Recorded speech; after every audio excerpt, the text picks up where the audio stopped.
Okay, let's also bring on board then Mayuresh Joshi, fund manager at Angel Broking, and chat about what he's feeling about the market right now. Mayuresh, hi, afternoon. Can't help but talk about the strength in the metals sector of late. What explains this move?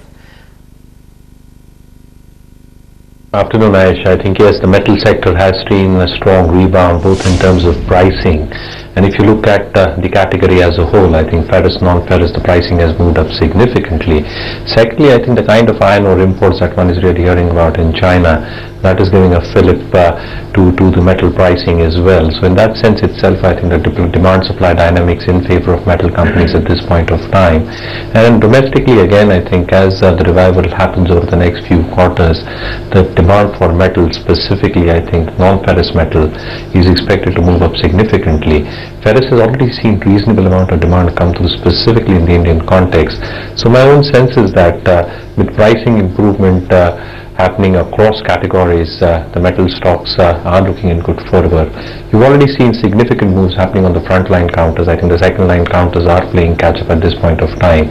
But largely, again, I think hinging is something that I still remain optimistic about. If one goes by the management's of second half being better than the first half, and again, I think if one really assumes that volumes to be much better and realizations have already seen huge improvement both in terms of zinc, lead as well as silver, my own sense is that the cost of production ex royalty should come down or stabilize around the current levels of $850 per MT, and largely I think that would have an operating benefit on their balance sheet. So investors holding on to stocks, specifically Hindustan Zinc, should continue holding on. Even stocks like Hindalco, I think, are looking attractive in terms of the dynamics that can happen on the balance sheet from a medium-term perspective.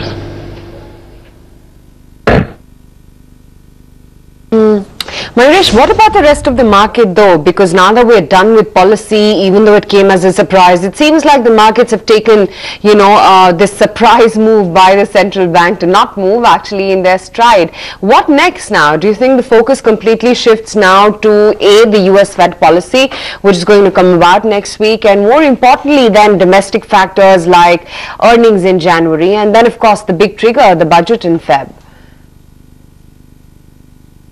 So again, I think all these aspects have to be taken into consideration. Largely, I think the markets have factored in a 25 bips rate hike from the Fed happening in the coming week. And again, I think the commentary is going to be key in terms of the number of hikes that the Fed is looking at, obviously determining how inflation trajectory pans out in the United States and the unemployment data thereof. So largely, again, I think a large part of factoring in has happened in the markets.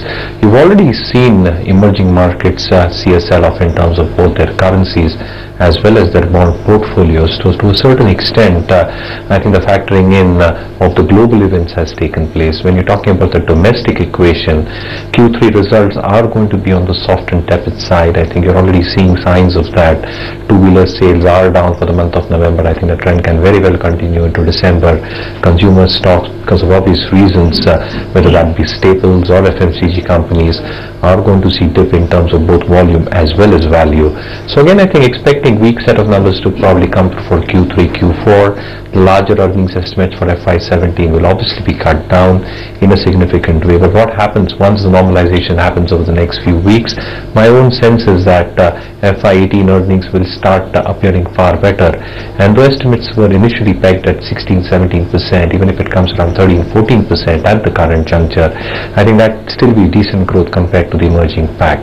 So again, I think expecting the markets to stay probably in the range, markets to probably consolidate over the next few weeks, with budget, as you rightly said, being the key event to be the market determining factor going ahead. So again, I think it's going to be more stock specific till that point of time, but stock specific in terms of where capex will come out and the sectors where demonetization will not have an effect, at least from a Q3, Q4 perspective. Okay, so then, like for example, today the banks have been outperforming the rest of the markets, but the way you're talking, would that mean that one should stay away from the sectors that require discretionary spending, which are consumer oriented? Afternoon, Nayantara. Yes, I think at this point of time, I think the uncertainty largely looms in terms of how the performance for these companies will be in Q3. So once the results come out, you'll get a clear trajectory and a clear picture in terms of how the actual macro situation is panning out on all these stocks and sectors thereof. Largely, again, I think financials is something that I'll continue to like. And as I've said time and again, I think a staggered way of approaching these markets is the best way to do it. How to approach financials probably at this point of time still would favor larger sector, retail-oriented private sector banks. Corporate-facing banks also on the larger side can be looked at post Q3 results, assuming how credit costs are expected to pan out and asset quality recognition still happening on their balance sheet. From the public sector space, I think with the kind of deposits that have come into the system, my own sense is that for the industry as a whole, I think the PSU space, the larger PSU stocks with better capital adequacy, with stable asset quality numbers coming through, I think should stand out. So yes, I think financials is something that I like. Power ancillaries is something that I'll still keep my focus on. EPC players which are oriented on growth, or BOP for power machinery, is something that I'll still remain extremely sanguine about. And again, I think selectively I'll be looking at other mid-cap stories in the market from a bottom-up approach. And then what would you stay away from? Would it be, let's say, an IT or a pharmaceutical? So again, I think IT is going to have soft numbers come through. I think Q3, Q4 traditionally weak quarters for the IT sector as a whole. What Trump does with his policies, I think, is keenly awaited, and that we'll come to know in the next few weeks on what his agenda is.